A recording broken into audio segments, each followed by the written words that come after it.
The Galactic Confederation, because apparently the most advanced civilizations in the universe couldn't think of a more original name, had existed for 12,000 years before humans stumbled onto the cosmic stage. One might think such an ancient coalition would have developed some sense of decorum. One would be wrong. Humanity's arrival had been met with the usual xenophobic hand-wringing that accompanied any new species discovery. Too aggressive, too unpredictable, too bipedal. The complaints varied depending on which counselor you asked. Yet, within a mere 70 years, humans had secured not just a seat at the table, but an entire diplomatic buffet of treaties and military alliances. The Confederation Navy, another stunning example of galactic creativity, maintained what they called peace through routine inspections of all member species' military vessels. These inspections were about as pleasant as dental surgery performed by a drunk Zilgarian with 7 thumbs, and just as necessary if you believed the propaganda. For human vessels, inspections were particularly thorough. The excuse was security concerns, but everyone knew it was because Admiral Vexelar still hadn't gotten over that incident at last cycle's diplomatic gala, where a human officer had corrected his pronunciation of extraterrestrial in front of the entire Regilian delegation. Power dynamics in interstellar politics resembled nothing so much as a high school cafeteria, if the cafeteria spanned 17 quadrants and the cliques had antimatter weaponry. Humans ranked somewhere between tolerated newcomer and potential existential threat, depending on who you asked and how much they'd had to drink. The CSS Phoenix, a human military vessel with enough firepower to make a small star reconsider its life choices, hovered in the docking bay of Outpost Gamma 9, awaiting its quarterly inspection with all the enthusiasm of a cat anticipating a bath. Lieutenant Commander Elix Reed, the ship's executive officer, stood at perfect attention near the airlock, her face betraying nothing, despite the fact that she'd rather be literally anywhere else in the known universe. The aliens were coming, and they were bringing clipboards, metaphorical clipboards, of course. The Confederation had long since abandoned physical data storage in favor of neural implants, but some concepts transcend species barriers, and bureaucratic officiousness was apparently universal. Lieutenant Commander Elix Reed had the kind of reputation that preceded her, not just down hallways but across star systems. A tactical genius with a photographic memory and the patience of someone who had clearly made peace with the universe's boundless capacity for idiocy, her personnel file, the parts not redacted to protect galactic stability, included 14 combat commendations, 6 diplomatic citations, and 1 very mysterious note about an incident involving a Thoraxian ambassador, a potted fern, and 3 liters of non-Newtonian fluid. Alex had graduated top of her class at the Terran Space Academy, mastered 7 alien languages, 8 if you counted her fluency and sarcasm, and could disassemble and reassemble any standard-issue Confederation weapon in under 30 seconds, blindfolded. Her crew called her the Ice Sphinx behind her back, though never where she might hear them. Not because they feared punishment, but because disappointing Elix Reed somehow felt worse than any formal reprimand. Her current assignment as XO of the Phoenix was widely considered a stepping stone to her own command, a fact that made certain elements of the Confederation deeply uncomfortable. Humans weren't supposed to advance this quickly, and certainly not humans with Reed's particular combination of intelligence and barely concealed disdain for bureaucratic nonsense. Standing across from Elix in the sterile docking bay corridor was Commander Vrapal of the Drizanian hegemony, this cycle's designated inspection officer. Drizanians, with their iridescent scales and 4 arms, normally cut an impressive figure. Vrapal, however, had perfected the art of looking down his snout at species who evolved on planets with less atmospheric pressure than his homeworld, which was basically everyone. "Commander Reed," he said, deliberately using the wrong rank as he consulted his neural interface with 2 arms, while the other 2 adjusted his ceremonial sash. "Your vessel appears to be adequate." The temperature in the corridor seemed to drop several degrees, as Alex's expression didn't change, not even a flicker.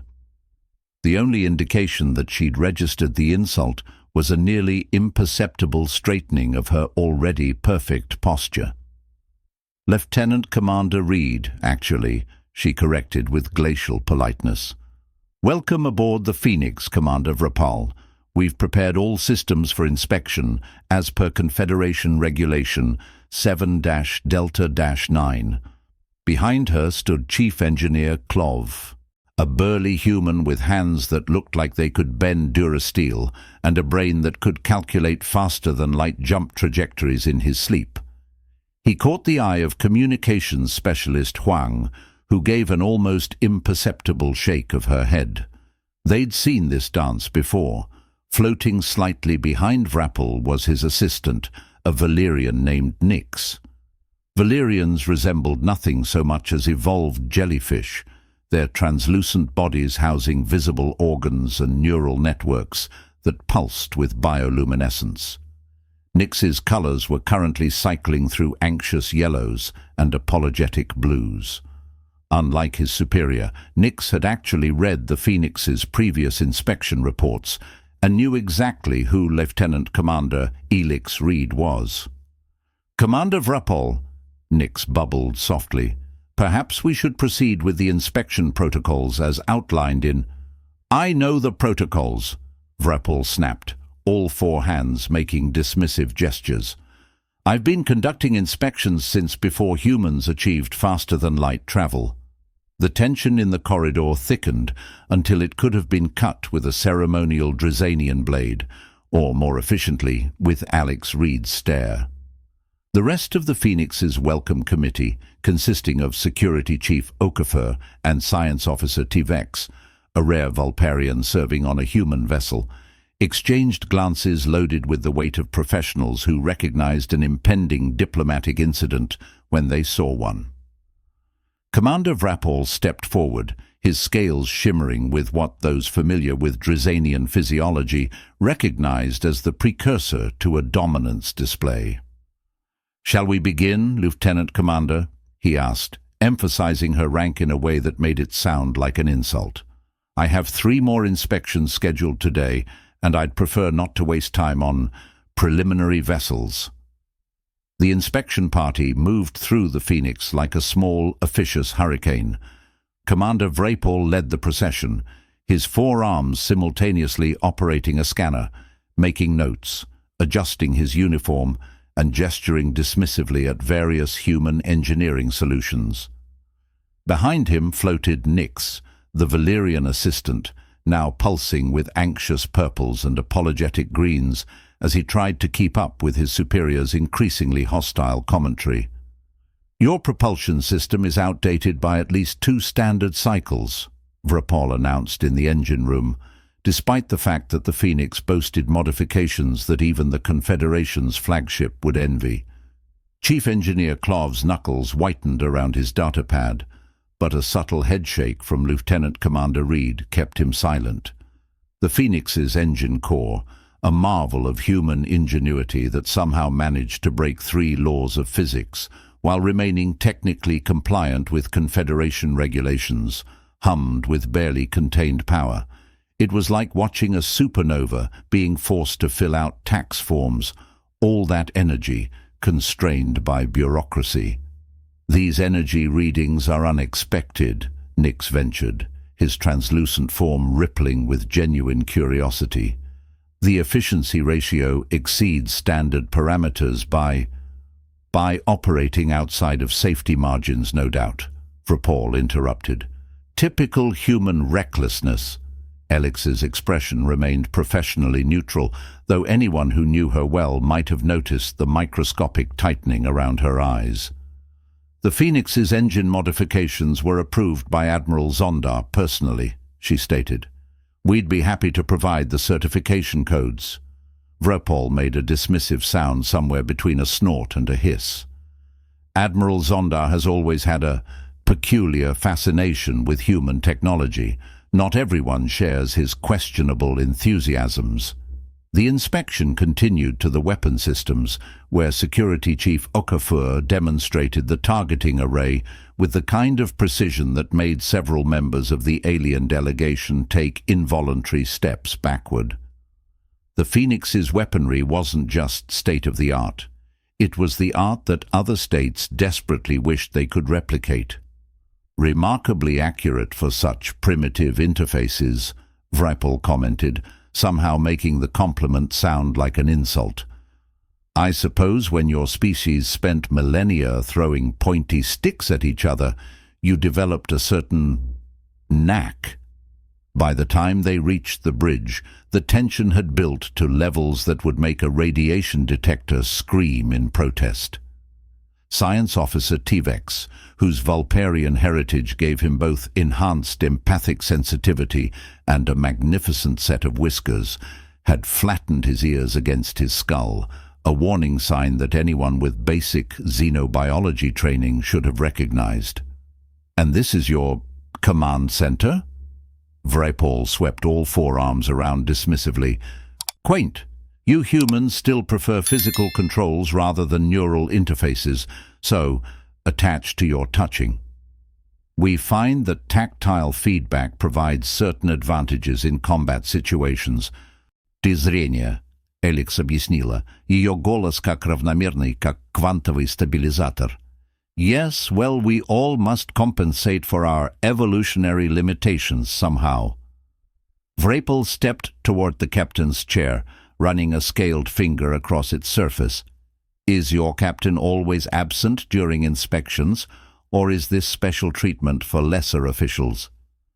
"Captain Shen is attending a Confederation security briefing on Outpost Alpha," Elix replied. "As you would know if you'd read our notification." Something dangerous flashed in Vrapol's multifaceted eyes. "Are you suggesting I failed to prepare adequately, Lieutenant Commander?" "I'm not suggesting anything, Commander." Elix stepped forward to intercept him before he could touch the captain's console. "However, that system requires specific clearance."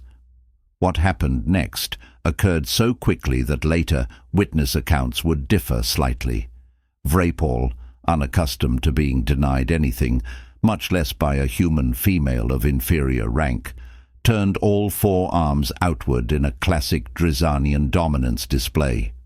"Step aside," he barked, and when Elix held her ground, he shoved her, hard, sending her stumbling back against a navigation console. The bridge fell into absolute silence. Nix's translucent body flashed bright white with shock. Chief Engineer Clov froze mid-step. Communications specialist Huang's hand moved imperceptibly toward an unmarked button beneath her station.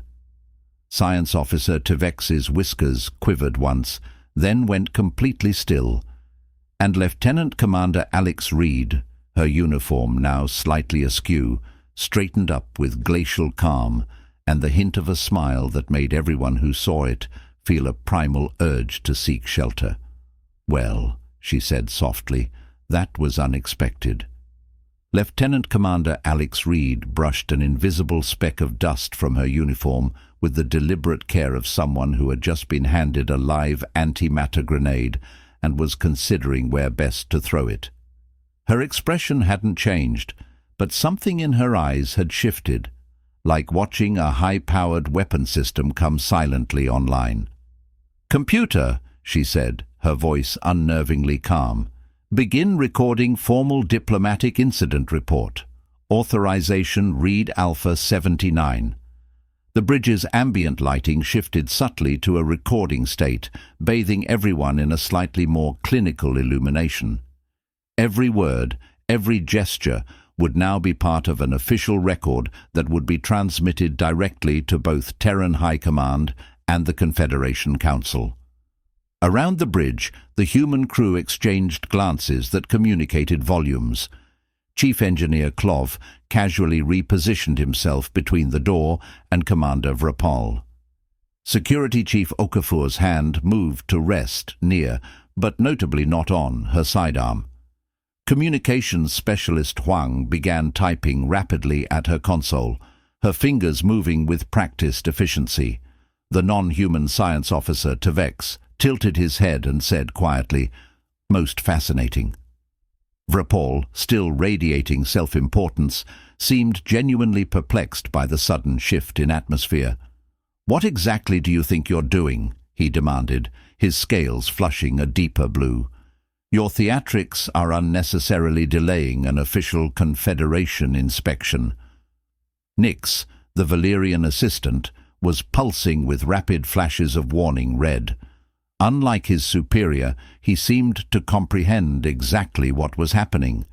His tentacles undulated in agitation as he tried to position himself between Vrapol and the increasingly stone-faced humans. "Commander Vrapol," he bubbled anxiously, "perhaps we should—" "Silence!" Vrapol snapped. "This human is clearly attempting to distract from her vessel's deficiencies." Elix smiled, not the warm expression typically associated with human friendliness, but the cold, precise smile of a predator who has just watched prey wander directly into a snare of its own making. "Commander Vrapol of the Drizanian hegemony," she began, her voice taking on the formal cadence of diplomatic address. "I am officially notifying you that you have violated Section 12, Paragraph 7 of the Confederation Charter regarding physical contact with active military personnel during peacetime operations." "This is absurd," Vrapol sputtered. "A minor correction to maintain order."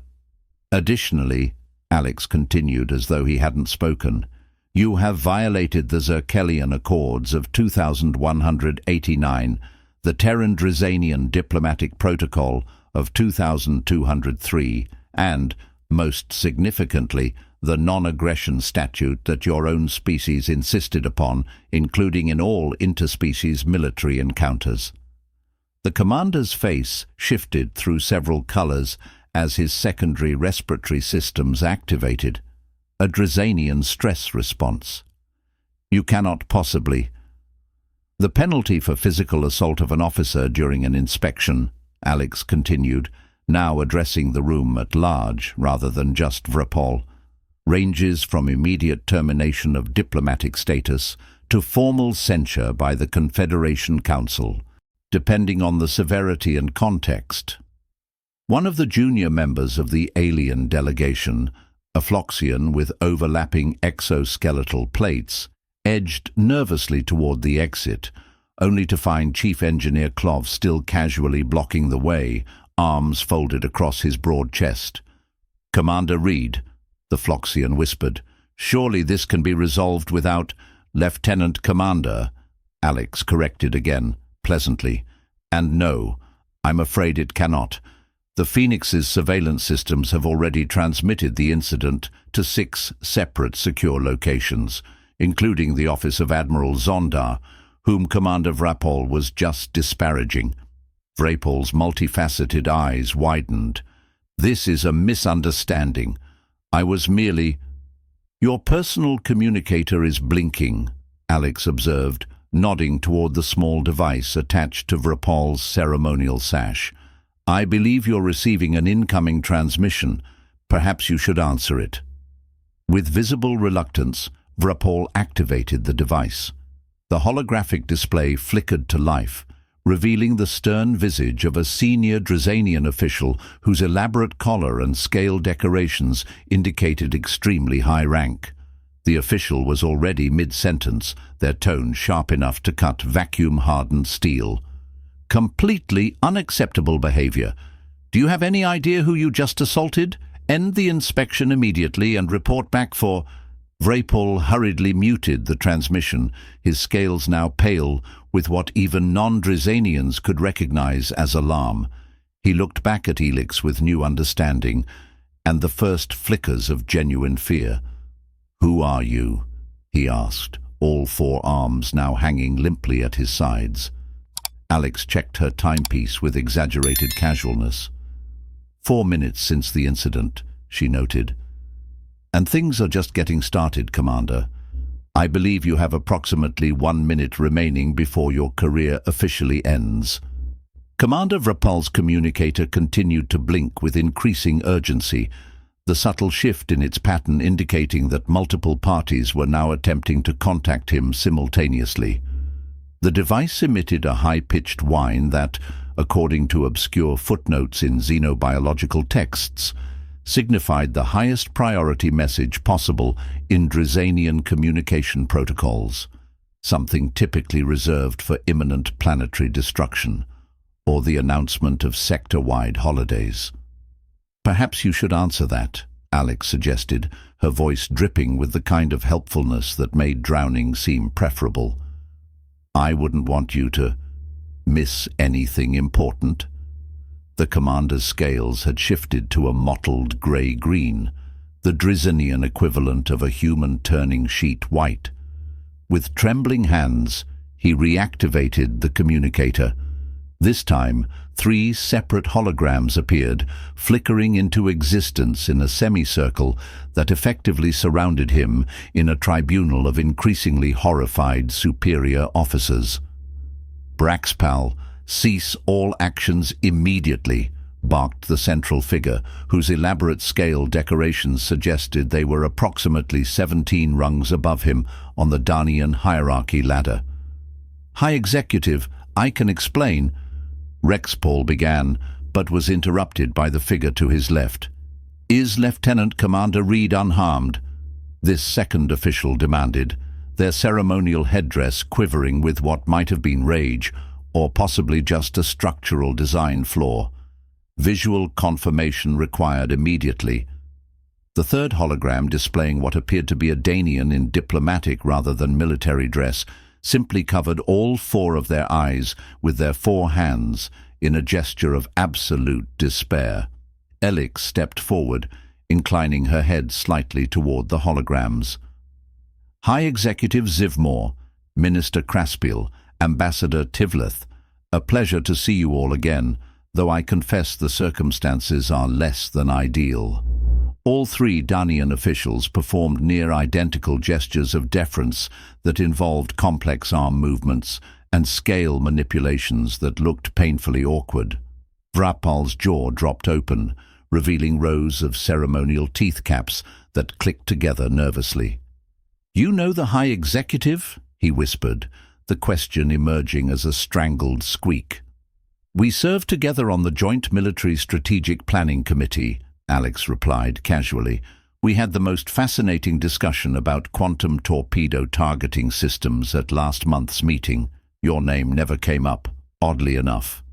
Nix, the Valerian assistant, was now pulsing with colors so rapid and intense that he resembled nothing so much as a nightclub light system having a seizure. The bioluminescent patterns racing across his translucent form were broadcasting emotions so complex that the standard Confederation translation matrix would likely explode trying to interpret them.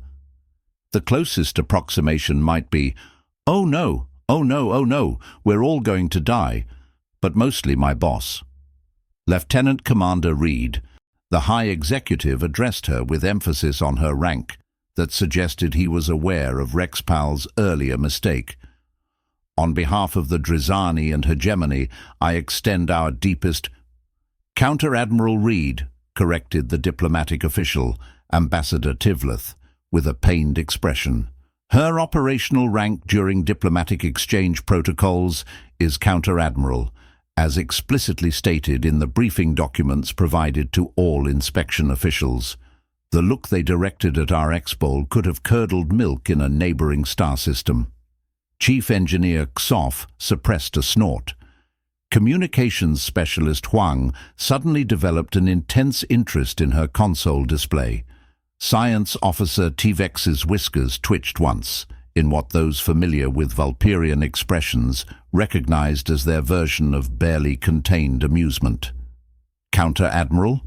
Vexpal repeated faintly, his secondary breathing tubes making a whistling sound that suggested imminent systemic failure. Classified operational rank, Alex explained, inspecting her fingernails. Only relevant in certain diplomatic and intelligence contexts. Today, for instance. The rest of the alien delegation was experiencing various physiological stress responses that would have fascinated xenobiologists for decades. The Flockians' exoskeletal plates were clicking together in a nervous rhythm that approximated a caffeinated tap dancer on a tin roof.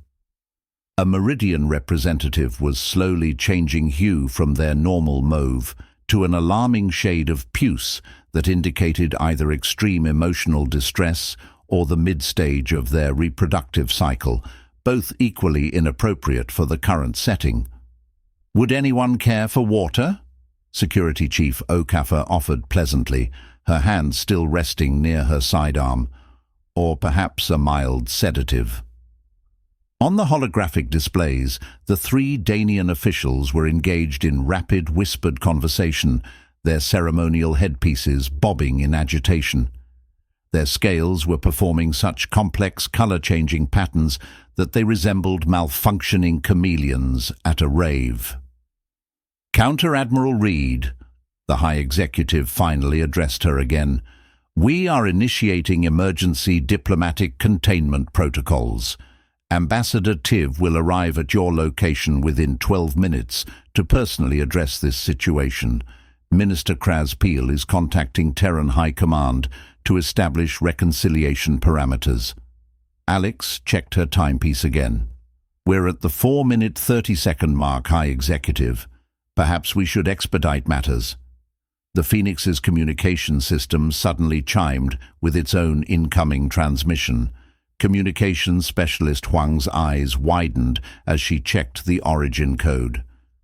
"It's Admiral Zonda," she announced, and, "Oh, the Confederation Supreme Council is also on the channel.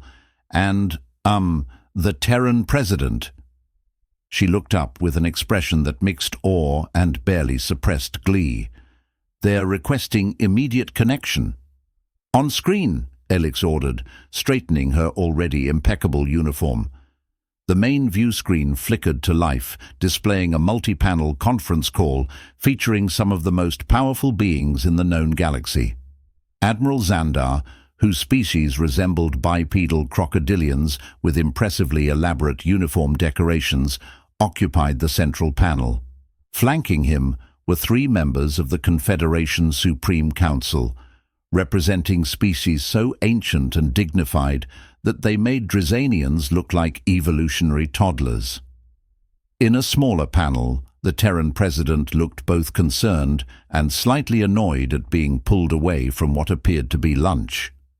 "Counter-Admiral Reed," Admiral Zondar rumbled, his voice like gravel being dragged through a bass amplifier. "We received your incident report. Is that Commander Vrax Paul beside you?" "Yes, Admiral," Alex confirmed. "We were just discussing the section of the Confederation Charter he violated approximately—" She glanced at her timepiece. 4 minutes and 45 seconds ago. Rexpal's knees actually buckled, requiring one of his own delegation members to steady him. His scales had now lost almost all coloration, giving him the appearance of poorly cooked seafood. "Counter-Admiral," he stammered, "I had no idea. Your rank wasn't in the... I would never have intentionally assaulted a senior officer during a routine inspection." "I should hope not," Alex finished for him. "That would constitute an act of war rather than merely gross incompetence." The word war hung in the air like a thermal detonator with a faulty timer. One of the Supreme Council members, a being composed primarily of crystalline structures and disapproval, leaned forward with an audible chiming sound. "Commander Rex Pal," the crystalline counselor intoned, their voice resonating at frequencies that made dental fillings ache. "Swing. You have precisely 9 seconds to explain why we should not immediately revoke the Drazanian hegemony's Level 3 inspection privileges throughout Confederation space." Vraxpal opened his mouth, closed it, opened it again, and produced a sound remarkably similar to a deflating bagpipe being stepped on by a confused elephant. Admiral Zondar's reptilian features arranged themselves into what passed for a smile in his species, a terrifying display of teeth that resembled nothing so much as a carnivore contemplating an all-you-can-eat buffet. 5 minutes, Elix announced quietly, looking directly at Vrax. Time's up, Commander. The formal dissolution of Commander Rexpal's career took exactly 12 minutes and 37 seconds, a new Confederation record for administrative execution. By the time Ambassador Tileth arrived on the Phoenix, breathless and shedding ceremonial-scale decorations in their haste, the former commander had been stripped of his rank, inspection privileges, diplomatic status, and, in a particularly Dryzanian touch of humiliation, his ancestral scale polishing implements. Former trade facilitator Vrapol will be returning to the Dryzanian homeworld immediately, Ambassador Tivith announced, emphasizing the demoted title with undisguised satisfaction. He will serve as a cautionary example in our diplomatic training programs for the next 7 generations. The rest of the inspection team huddled together like prey animals who had just witnessed a particularly graphic demonstration of natural selection. The Flockians' exoskeletal plates had locked into a defensive formation. The meridian had shifted to a pale lavender that xenobiologists recognized as the color of profound existential reconsideration. Counter-Admiral Reed, Admiral Zondar rumbled from the viewscreen, the Confederation Council extends its deepest apologies for this incident. The Dryzanian hegemony has agreed to triple the duration of their cultural sensitivity training for all inspection officials. That seems appropriate, Admiral, Alex replied, her posture perfect but relaxed. The crisis was over, and she had orchestrated its resolution with the precision of a composer leading a particularly vindictive symphony. I believe we can consider this matter satisfactorily addressed, the crystalline counselor chimed thoughtfully. Humans continue to surprise us. We had not anticipated such restraint. Restrained, counselor? Elix inquired innocently. You could have demanded significant concessions from the Danian hegemony. Their violation was substantial. Elix smiled, a genuine expression this time, not the predatory display from earlier. Sometimes, counselor, the most effective diplomacy is simply letting people realize their own mistakes. The hegemony will be more careful in the future, I suspect. Nix, the Valian assistant who had been pulsing with stress colors throughout the ordeal, gradually shifted to calm blues and relieved greens. Their tentacles formed the Valyrian gesture of profound respect, one rarely offered to any species younger than 1,000,000 years. Counter-Admiral, they bubbled softly, I request permission to review human diplomatic protocols more thoroughly. I find your approach educational. Science Officer Teve's ears perked forward with interest. I believe we may have just witnessed the first instance of a Valerian requesting voluntary education from a non-aquatic species. Most fascinating indeed. As the alien delegation prepared to depart, minus one disgraced former commander, Ambassador Tivith approached Alex with a formal bow. The Dryzanian Diplomatic Corps will be revising our protocols regarding human military vessels, they said. Perhaps your species deserves more consideration than we have previously extended. We're full of surprises, Alex agreed pleasantly. But then, so is everyone. That's what makes the Confederation interesting. After the aliens had departed and the bridge had returned to normal operations, Communications Specialist Hang approached Alex with barely contained amusement.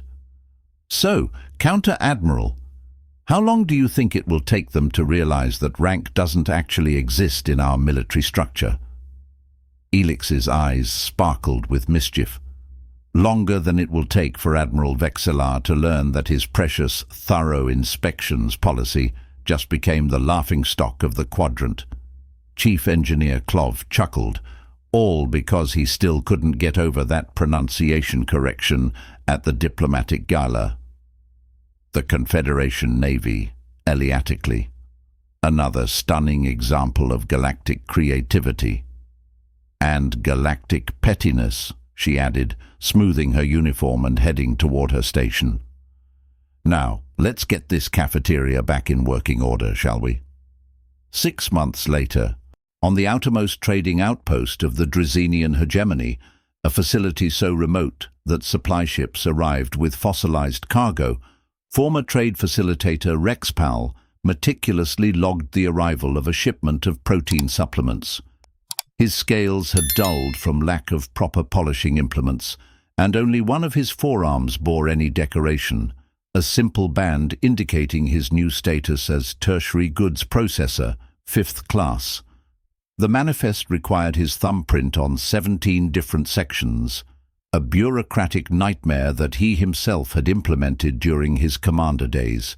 Irony, it seemed, transcended species boundaries just as effectively as stupidity. When the airlock chimed unexpectedly, VPAL looked up to see a human vessel requesting docking clearance. His scales instinctively paled before he got himself under control. The designation on the request form indicated a standard Terran diplomatic courier, nothing to worry about, until he saw the name of the vessel, CSS Phoenix. As he frantically approved the docking request, Braxpal noticed a personal message appended to the form. Just a routine inspection, no need to stand on ceremony. Lieutenant Commander Reed. What the security cameras caught was an impressive display of Drizenian panic as all 4 of his arms frantically gestured in different directions, sending data tablets clattering to the floor while he tried simultaneously to straighten his shabby uniform, alert his superiors, and possibly escape through the waste disposal chute. Throughout the Confederation, the recording became an underground sensation. The lesson was clear to every species with access to a neural network. You might outgun humans, outmaneuver them, or even occasionally outsmart them, but if you shove one during an inspection, well, don't expect to last 5 minutes.